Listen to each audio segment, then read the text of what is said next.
Why do I feel like I'm the only guy who's willing to date a non-weeb girl? Like, there are tons of weeb girls out there to choose from, but here's the problem, guys. They don't want your ass. They're looking for some anime boy. They want the guys that are so pretty that they'll overlook the fact that he's a fucking pedophile. We don't stand a chance.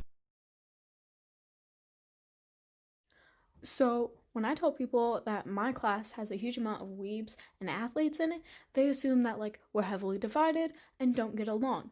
But what I mean is, the kid you just saw Naruto run down the hallway, yeah, that's the varsity quarterback.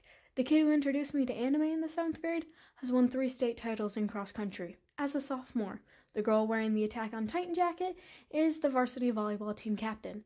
There's not enough of us to be divided. There's only 37 of us. If one bitch gets obsessed, we're all obsessed. So I made a video asking what anime to react to next after I watched The Silent Voice. And as you can see, Yuri on Ice was clearly the winner, so this is part 1. Ooh, sparkly. He built like Steve from Minecraft. So that's Yuri. No shitting and texting. Why the hell did he just kick the bathroom door like that? They're both named Yuri. He's pissed about it. Steve is back. I'm 6 minutes into this. I can already tell he my baby. He just said he had corona. Government ain't telling us something. What is mama's doing with all that ass? He really vibing right now. Ooh, somebody got a crush. He got a crush on the gray hair Russian. I'll kill him so fast. I'll just... He built his whole life around Victor. Oh my god.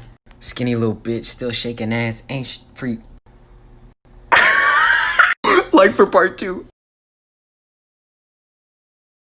I was watching Black Clover, and I noticed they were going into a time skip, and this quarantine is basically our own time skip. Hornets out there, we should be training to fight them. So go out there and get bald. Eat a random fruit that may or may not be a devil fruit. Eat a random fruit, someone's hair that may or may not grant you powers. Learn that cool thing Killua does. Learn if you're a Titan shifter. Become a cannibal and get powers? Oh yeah, and this.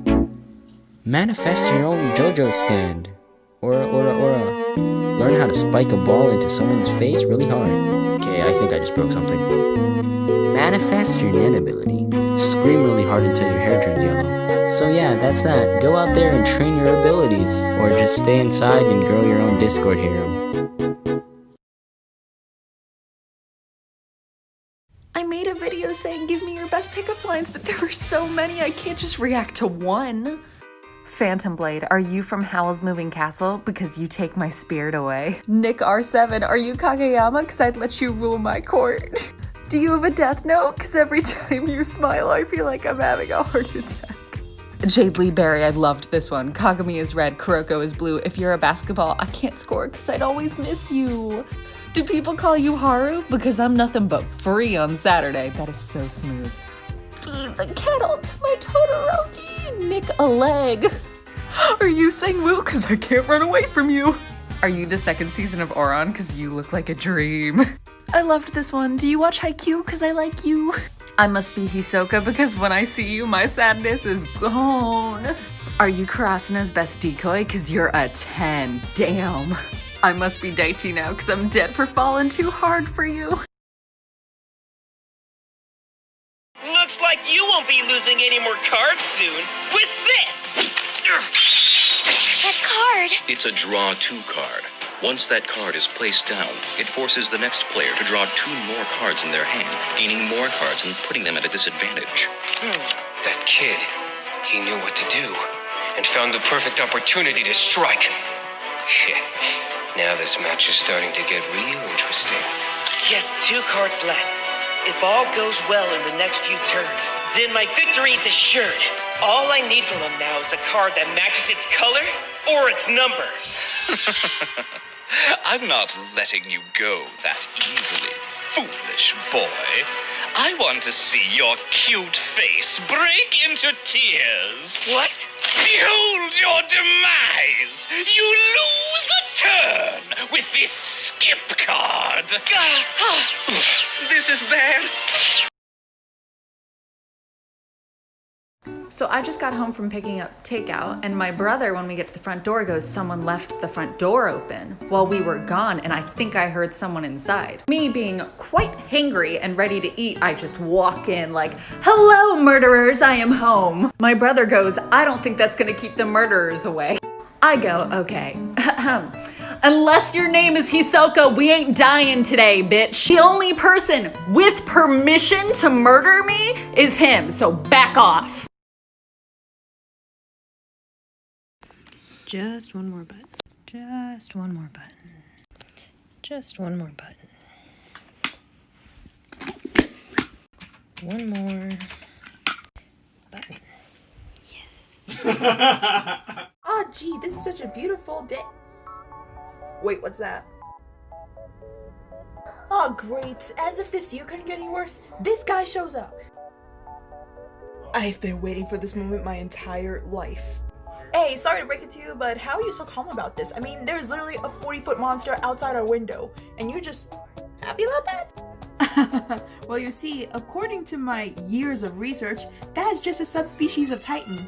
You see, the back of its head is a weak spot, and since its head is pretty much two enormous pieces of metal, and its body is not to mention a twig, I'm pretty sure it's pretty easy to take it down.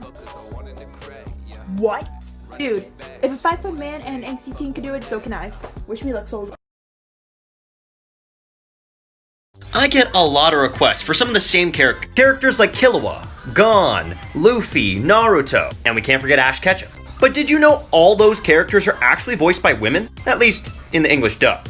This guy, Gon? Well, he's voiced by the very talented Erica Mendez. And trust me, you've heard her voice a whole lot. Alright, well, what about Killua? Killua, at least from the 2011 version, is voiced by Cristina Valenzuela.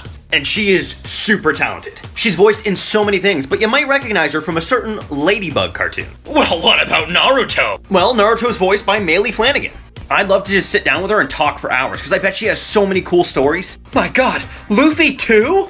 Yeah, that's right, Luffy's voiced by this very talented woman right here, Colleen Clinkenbeard. She does a ton of anime voice acting, and you might recognize her as Momo in My Hero Academia. As far as I'm aware, in the English dub, Ash has always been voiced by women. Currently, Ash is voiced by the very talented Sarah Nyadachoni. She's great, go watch all her stuff. So if you didn't know, now you do.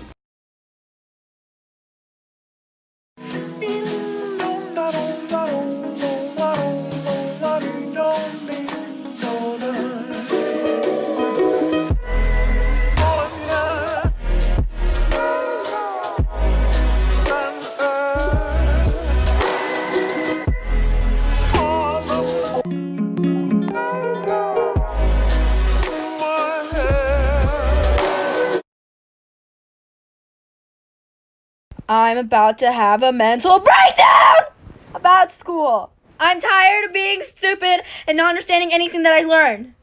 I'm sorry, I have the brain cells of an M&M. Anyways, I don't know what lunch is today, but I love that you guys think that we have no idea that some women are batshit crazy. We know, okay? We know way more shit than you know. We see the text messages she didn't send to you. We know. We see the ones that are too crazy to even get to your phone. Because we're the ones that put a stop to that shit. We're the ones like, no, you're not gonna kidnap his mom. Delete it. Give me the phone. Just give me the phone. Give it. Alright, we're doing it. What's your favorite anime says about you? Part dos! Let's get it. If your favorite anime is Angel Beats, all I can say is I'm sorry. I don't know what happened in your life, but I am here for you. My DMs are open. It is okay. You're gonna be okay. Alright, if Full Metal Alchemist is your favorite anime, what are you doing? Why this one? Brotherhood is so much better. Like, have you just not watched Brotherhood? I don't understand. Now, Full Metal Alchemist Brotherhood is your favorite anime. You respect good characters, good story, and you like a good fight scene. But I will also say you never shut up about how it's the best anime. Like, I love you guys, but, I mean, yeah. Now, if Attack on Titan's your favorite anime, you love a good soundtrack, but you're also probably into some kind of weird stuff. I mean, that's okay. You do you, though. But, yeah, it's probably weird. If Death Note's your favorite anime, you like apples a lot, and you think the show should have ended when L died because it should have ended. to making an anime. Let's get started, shall we? So when creating an anime, you want to start with a nice base of childhood trauma. When selecting the type of trauma, make sure that it is very deep-rooted and highly relatable so that your audience members with childhood trauma can relate a little too well. Don't worry, you won't scare them off because watching the trauma is cathartic and they just want to feel something. Next, you can pick pretty much any one of these. Seriously, just pick one or two and throw them in there. Yeah, fuck it. This is just a mango. Next is my personal favorite, voice actor J. Michael Tatum. This fool is in every fucking anime ever. I think it might be a federal law that an anime isn't an anime without J. Michael Tatum. I like to experiment with the amounts here. Is he the main fucking character? Is he a side character? Or does he make a 10-second cameo? Just long enough for someone to be like, I think that's J. Michael Tatum. And now we're done. What's funny is I'm really excited to actually film this. They say to roast only the people you love. So I'm gonna roast all my favorite characters. Starting with the one, the only. He's looking at me, don't kill me. What can you say about this man that has not already been said? Probably something like, you seem totally trustworthy, can you watch my kids? What kills me is you know this man is picking up 10s when he goes out. Sorry, I meant teens. I could not have picked a worse picture. I don't know why I'm attracted to somebody whose only facial expression is that of a dead fish. Louis Zoldyck has all the likability of Jeffrey Dahmer without any of the charisma that made Jeffrey Dahmer popular. Oh. The only difference between Aizawa Sensei and Kakashi Sensei is about 2 decades of trauma and an actual license to teach.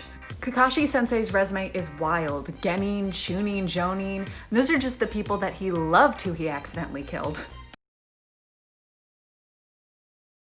In the last 2 parts, I explained what happened when you put 2 devils in an anime convention. Ready to see how it ended?